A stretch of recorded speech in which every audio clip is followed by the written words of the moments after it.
Ricky Gervais meets one of his comedy icons, Gary Shandling, at 11:15. But first on 4 with a mega lineup, it's the Charlotte Church Christmas show with strong language.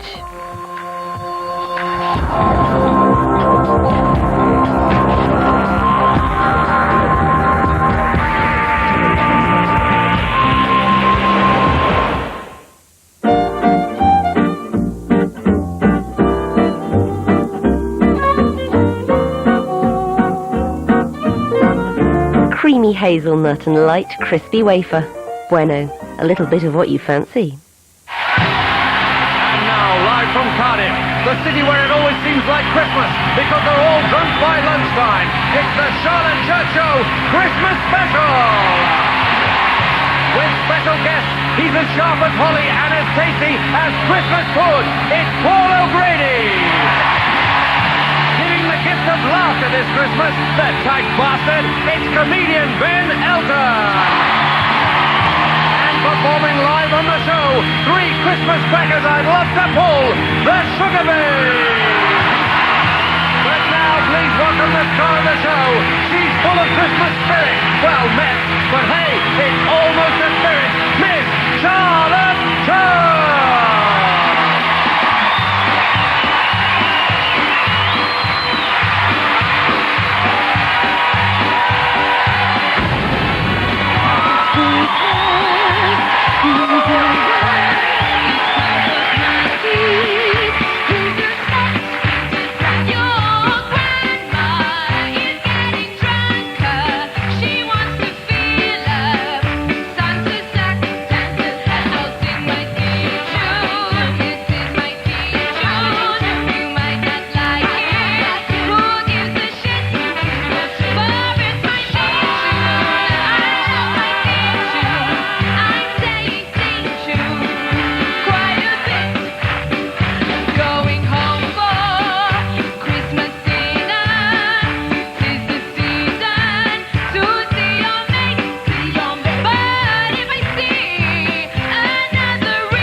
Very excited.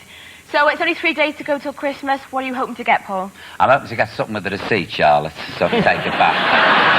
Okay, what about you, Ben? Well, peace on earth, an end to world hunger, and a new diamond for my knob ring. Oh, my God. Just the current one chafes a little when I go jogging. That's all. What about you, Gil? I'm definitely a do-it-yourself kind of girl, so I decided not to get a sat-nav when I first got my car, and I've been getting lost all over the place, and a sat-nav would be it's a good way to go, I think. Yeah. Sat-navs are the way forward. Yeah, but they say they're going to tell you where the jams are. You know, they are fucking everywhere. I'm coming to do a U-turn on Tower Bridge. No. Do a Were you in U-turn. your car? Yes. Oh, okay. Just going up. Piss off, you mad cow, doing a U-turn. And how could I forget the man who is always by my side, no matter how many times I try and move house? It's Jones the Voice. Well, Merry Christmas, Jonesy. Have you got me a present? Good evening I was going to get you a present, right, Charlotte, but I went to the post office and I cashed my gyro, but I spent the money on scratch cards and a dirty mag. All right, Jones, no matter, but at least let me give you your present. Now, come here, and I want to plant it firmly on your lips.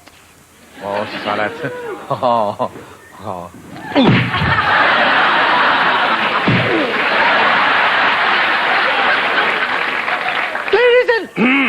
Ladies and gentlemen, it's time for What We've Learned This Year. Well, this year I learned that Paul and Heather McCartney split up. Heather wishes she never got married, and Paul's certainly regretting the time he went down on one knee. Or Heather, as she prefers to be called.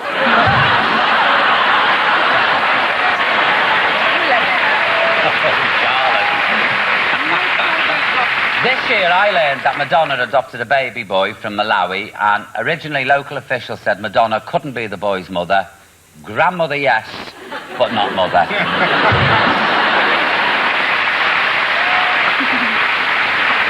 This year I learnt that Pete from Big Brother raised awareness of Tourette's when he appeared on the show. Now, out of sympathy, whenever I see a Big Brother contestant, I feel compelled to shout out, Tosser!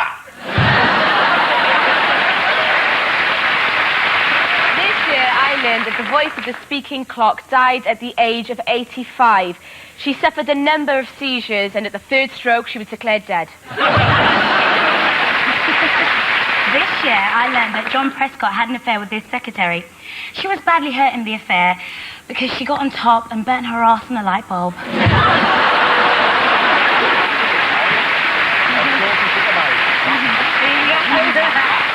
This year, I learned that England manager Steve McLaren told his players he was planning to bring in some new faces after their World Cup shame. Wayne Rooney asked if he could have one. It's Christmas, and that means the office party. A time to bond with workmates, let your hair down, and celebrate all your hard work. Or a time to get hideously drunk, burst into tears, and wake up with David from sales and marketing. Either way, it's much worse if you're the company boss. I joined one firm's festive celebrations where the boss was, for once, the one being ordered around by me.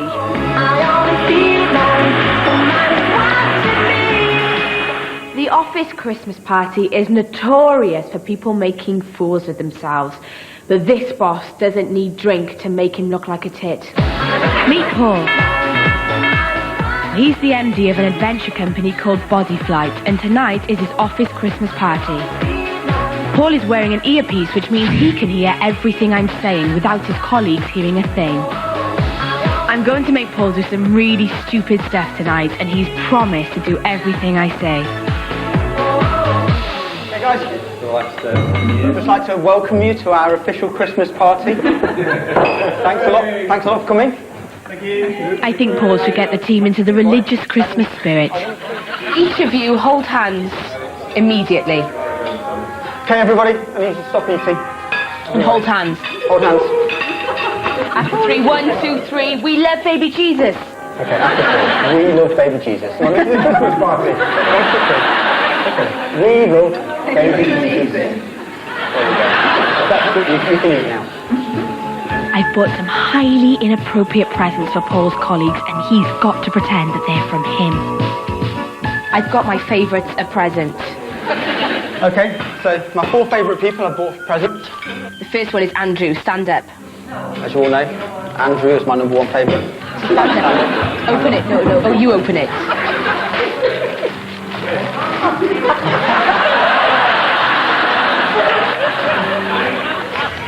Casey's my 2nd favourite. Stand up, Casey. This is a special present for you. There we go. Batteries included. Your new best friend.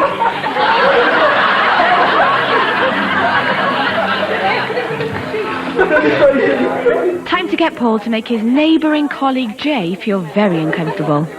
Touch Jay on his face and say to him quite quietly, I'm not gay. I'm sorry. I'm not interested, okay? I'm not gay.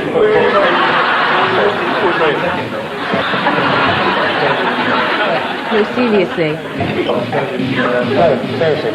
Okay, just keep your hands to yourself. Okay? disappointed you? Are you disappointed? No? Sure. Maybe we could just go for a meal or something. We could just go for a meal or something. A romantic. That's acceptable. No food, that's acceptable. No touching. Yeah, no touching. Okay?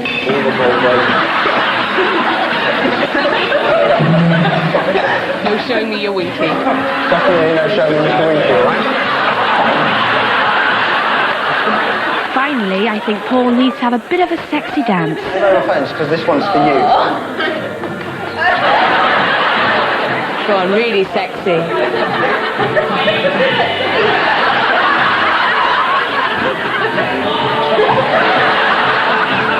Slap my ass, bitch. Go on, slap it there.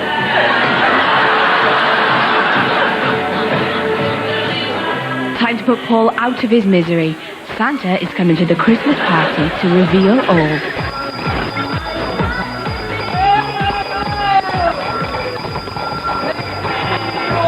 You've all been starring on the Charlotte Church show. I am Charlotte Church. There's not a netter. I've been talking in his ear all night, making him do ridiculous things. So well done to all of you.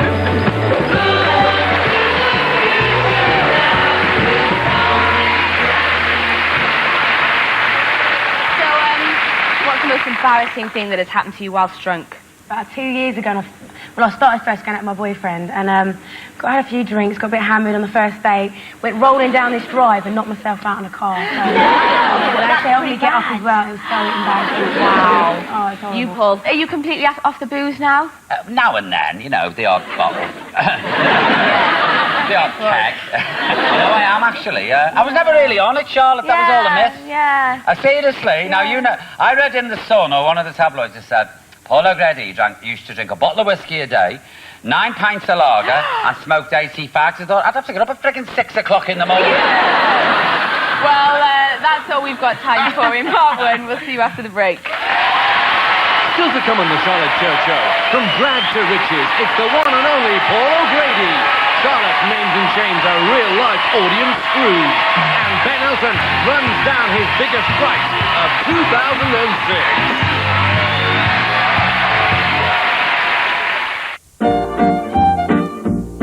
Bueno, a little bit of what you fancy. What you fancy.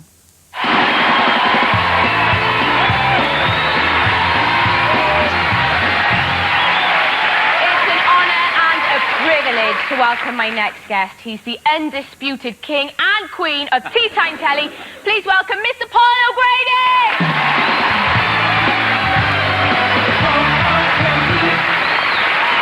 Hiya, Paul. Thanks for coming on. You're very welcome, Charlotte. How are you? Happy Christmas. Happy Christmas to you, love. I'm not too bad. Yeah. You well? All right, yeah. Now, something that I didn't know about you, and I don't think many people would, is that you were once married Yeah.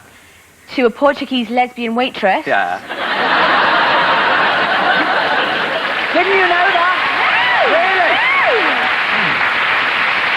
And Teresa, she had a very Catholic family who were always at her, you know, why aren't you married, Teresa? Why don't you marry? And we used to work in quite a rough gay bar down Westbourne Grove. I was behind the bar. And I said one day, oh, I'll marry her. So we did. And I think that's so nice of you. No, she was a nice girl, but I'm the only person. But do you know when people get married, they normally get a backhander, you know, Yeah. 20 G's for marrying. I paid for the buffet. No! That's rude. I paid for all the bevy in the pub. I lost out. I could have made a fortune. But she was older than me, and she was a really sweet lady. So there you. But I'm a divorcee now. Yeah. Oh, Only recently, though. Yeah, only a couple of years ago we got. 20 years later we got divorced. Well, we've all been really worried about your health this year. It's been all in the papers and everything. So are you back on the road to recovery? I tell you what, I'll be honest with you. I've been living. When I had the first heart attack, I really changed my ways. So when I had the second heart attack, I was more than pissed off. I can't tell you. But you were still smoking in between, weren't you? Oh, like a chimney. Yeah. Yeah. You've only just given it recently. Yeah. Good boy, and me. But I'd sell a kidney for the Benson and Hedges. Yeah. Really. So it wasn't really that much of a good idea to go on Most Haunted then? Not really, no. Let's have a look at the clip. What? Don't leave me in here! Get up, Jesus, what? Quick. What? I can't. Bloody heart What's attack the matter? here. What's the matter? How is it here about where the ale comes in? I'm serious. I'm not taking the piss or nothing like that. There, right there. Sure, you know, so. Something was there. I'll tell you now, something was there. I'm serious. On my life, something was there. What was there?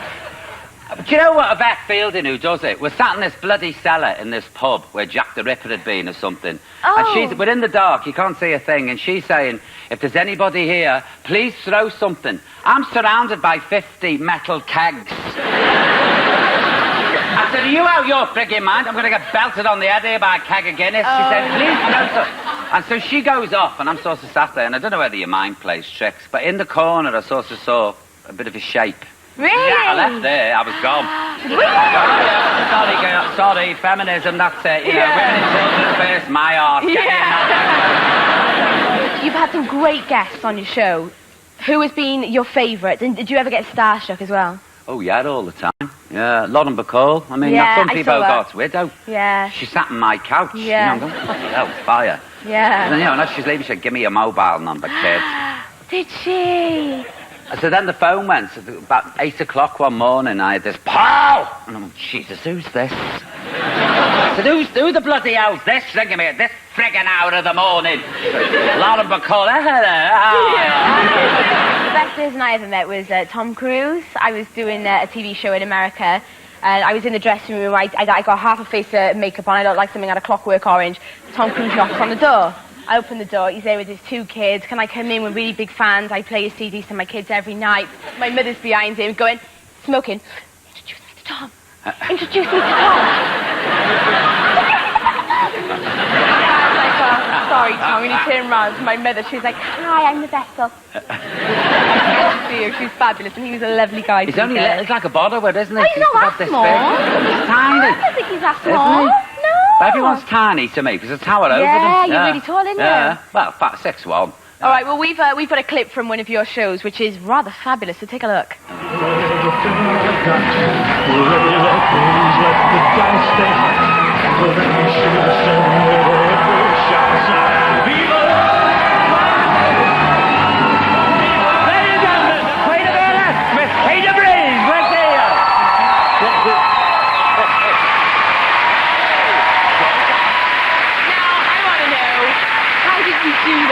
It's easy. I mean, it's not easy. You know, you have to shave your arms if you're going to do it properly. Shut up. Yeah, because otherwise you smell all the singeing. And I thought, I'm not doing that. Them days are out. I mean, I used to do it as Lily, with 2 tassels here, seriously, and a butterfly with a tassel hanging off it and a set of wings. Stood at 3 o'clock in the morning in a nightclub in Hamburg. Wow. To a gang of drunken sailors, you know. And you wonder why I give it up? So do you miss Lily? No, not at all. Really? No. I love Lily. No. Do you know why I don't miss it? Because it was like a bit like being a geisha, because you go in, and no, really, and then, you know, you put all the slap on, then the tights to go on, then the corset, then all the bits and pieces, then the wig. So eventually the only thing that you could breathe with your hands. Yeah. And you're in bloody agony. Yeah. I'm going to the loo. I mean, imagine trying to get it out. I'm not being rude here, but trying to get it out with nails like that on. Yeah. 3 pairs of dancer's tights, a corset, and a panty girdle. You'd be like, going with the... Oh,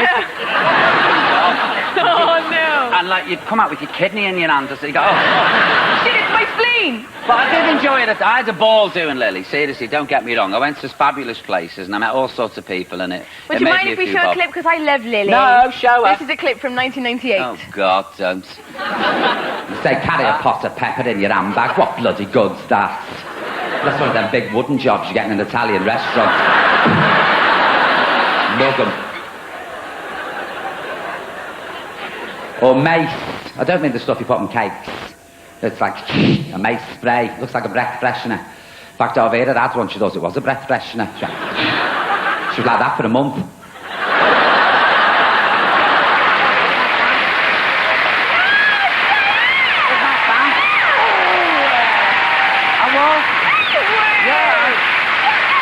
I can't watch all that.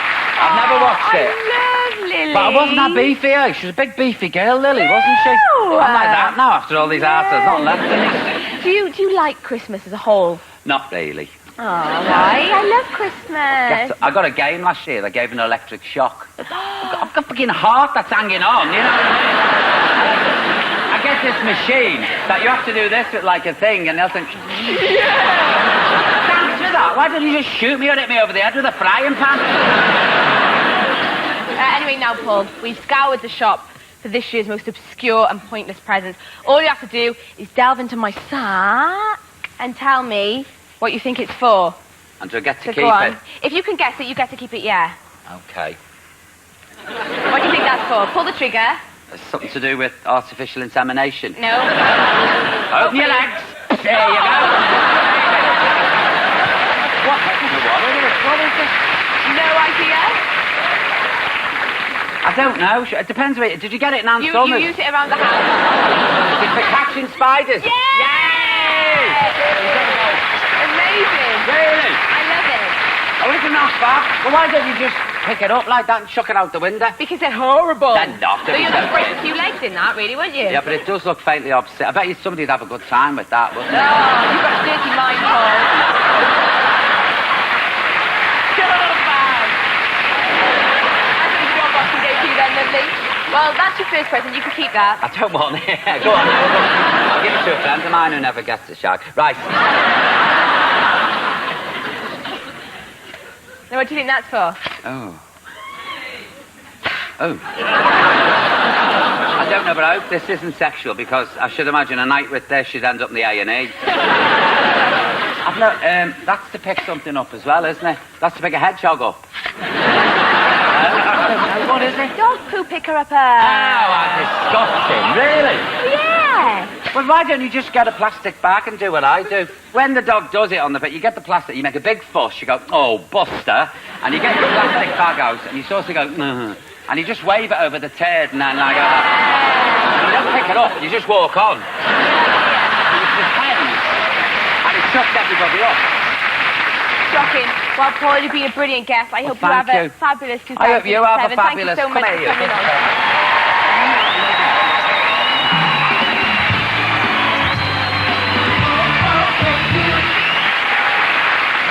It was a few days before Christmas, and all through the house, not a creature was stirring. Well, apart from the gobby fairy on top of the Christmas tree. Hello, everyone.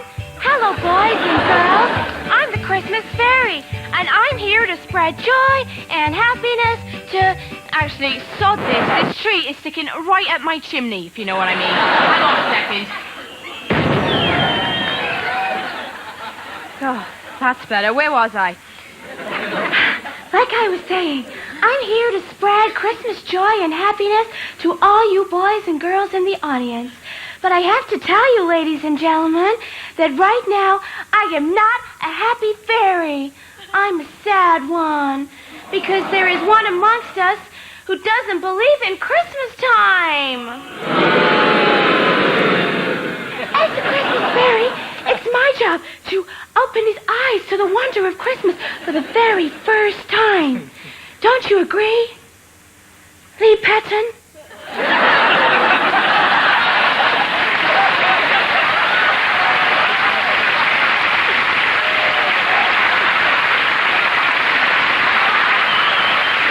Come with me now on a magical journey to my Christmas fairy kingdom. Are you ready, Lee? No. Then stand up, hold my hand, close your eyes, close them, real tight, and wish real hard. No, even harder than that, squeeze. Oh, Lee, Merry Christmas and everything. There's no need for that, you dirty bird. Let's go. Now, Lee, you're 38, and you work in a post room, and you live alone. Now, Lee, would it be fair to say that you're a real-life Scrooge? Yes. Is that true? I hate Christmas. You never put any decorations up, Nope. and you refuse to cook Christmas dinner? That's me. That's right. Is it also true that you never buy any presents for your friends, apart from one time when you bought them the same thing? That's right. And finally, Lee, is it true that you once even got so drunk on Christmas Eve that you slept all the way through Christmas Day? Yes. Well, Lee, you really are a modern-day Scrooge. What do we think of that, audience? Lee, we we've got some very special presents for you to fill your empty heart full to the brim with Christmas joy. How does that sound? Sounds all right. Let's cross live now to your house. Eh?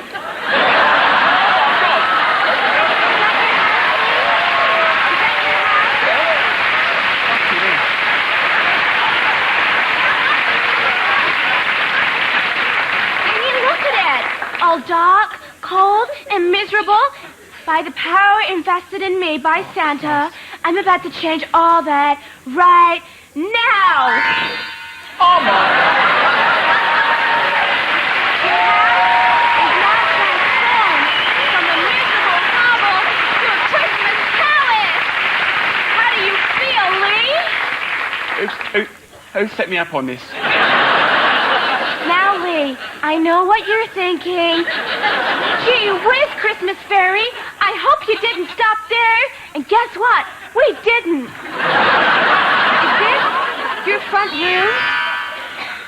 Oh, my God. Well, just to remind you every day about the real meaning of Christmas, let's turn it into a nativity scene. For God's sake.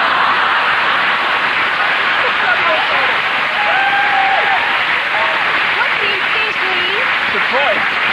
Heartwarming, isn't it? Yeah. Okay, on to the bedroom. Let's see. Oh, no. Oh, no. Come on, Lee, relax. It's fine. Now, let's see your bedroom devoid of any magic. Oh, for God's sake. All right. And look at it now. Yes, Lee, with Santa only working one day a year, he needs a place to stay the rest of the time. And Lee, if you've ever wondered how Santa relaxes this, he drinks, Lee. He drinks a lot. And finally, Lee, too many Christmas decorators seem to forget about the most magical room in the house. It's the kitchen. Oh, shit. But look at it now!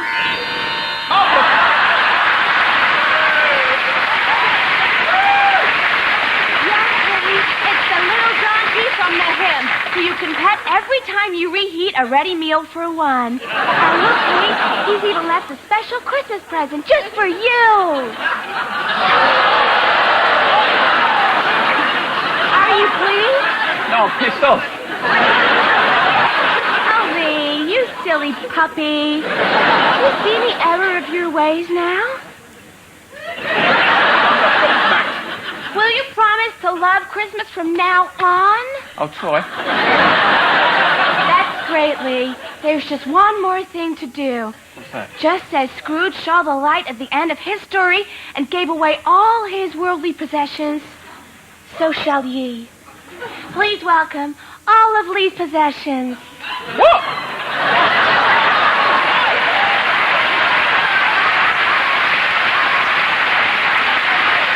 Oh, my God. Okay, Al, give a lot away. It's your album photo, Lee. We also have your FA Cup winner thingy for Tottenham Hotspur. Well, that's all we've got time for this year. I've got to dash. Mrs. Claus is getting on a bit now, and Santa's sets won't empty themselves. Merry Christmas! That's all for part 2. Join us after the break when Ben Elton tells us what's got his goat over the last 12 months. And Charlotte and the Sugar Babes perform live in the studio.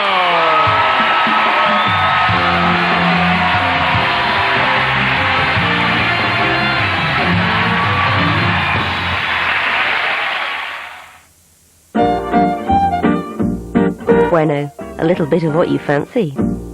Bueno, a little bit of what you fancy.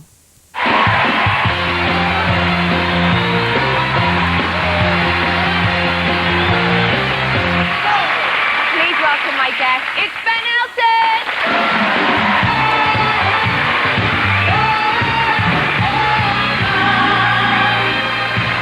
Jack. Hiya, Ben. Thanks for coming on the show. It's a pleasure. I'm enjoying it enormously. Now, we haven't seen you on telly for a while, so where have you been? A world tour, basically England, Wow. Australia, New Zealand. But yeah, very, very nice tour. People said, why'd you go back on the road again? I've got 3 kids. Get away from the little bastard. So when you've got small children, you do miss the soft, gentle hum of a hotel minibar, let me tell you.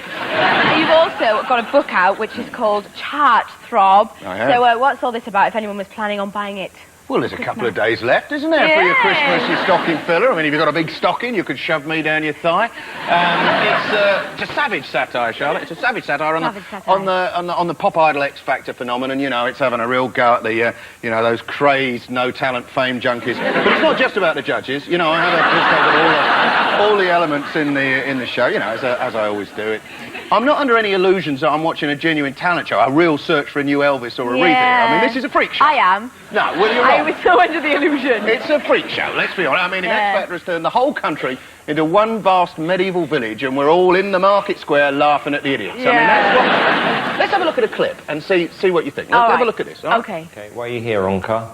Because I believe I've got what it takes to make the X Factor. Did you ever stop to notice all the children dead from war? Did you ever stop to notice this crying earth, this weeping shore?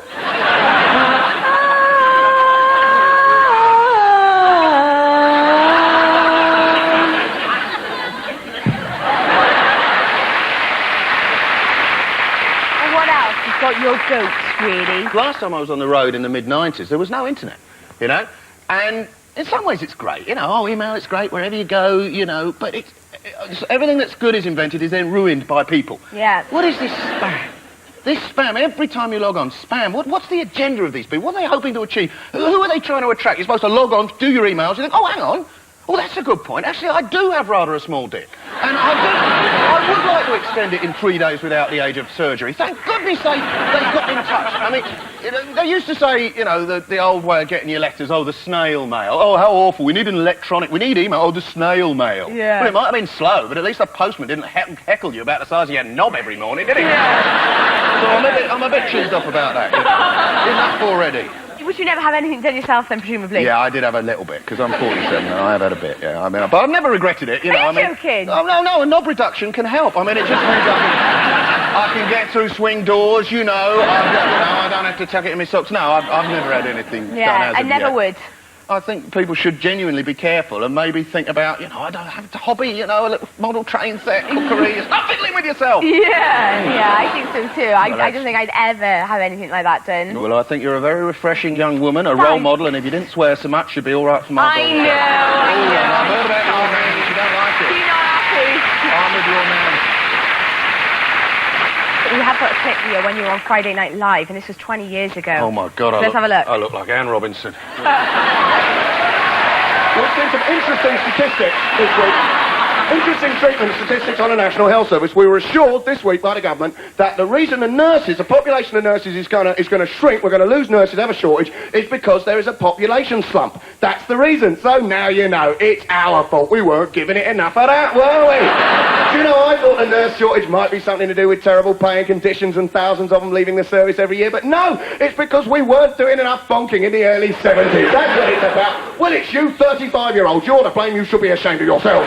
What were you doing listening to T-Rex when you should have been having it off and making little nurses feel? Does this watch something like that make you feel old? I don't feel...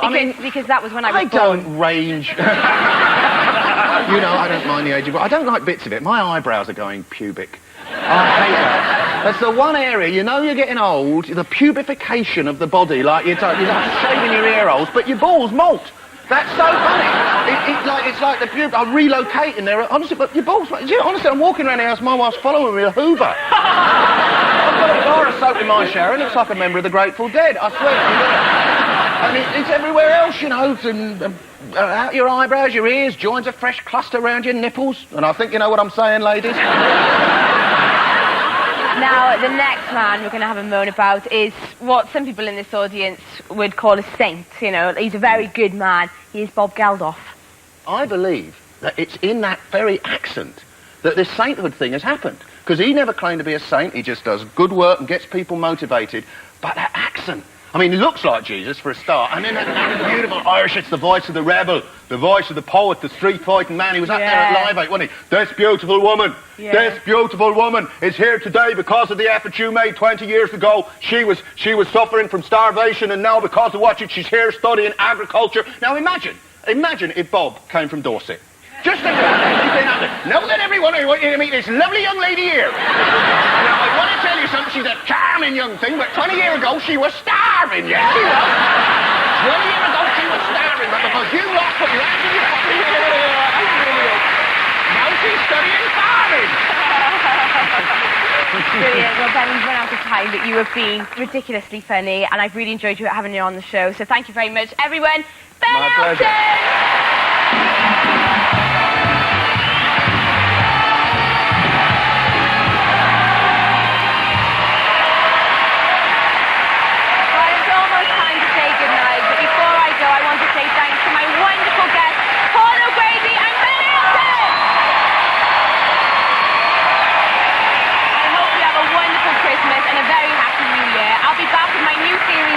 February. Here is the fabulous Sugar Man!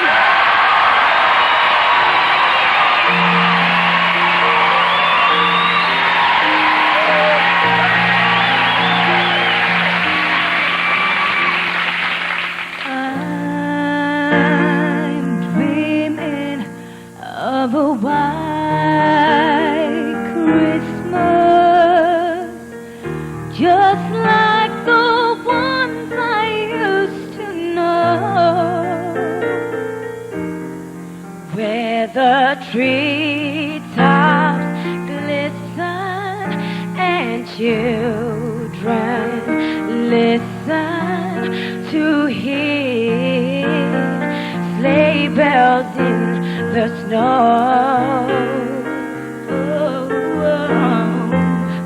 I'm dreaming of a white Christmas, with every Christmas card I write. May your days be merry and bright, and may all your Christmases be white.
Creamy hazelnut and light crispy wafer. Bueno, a little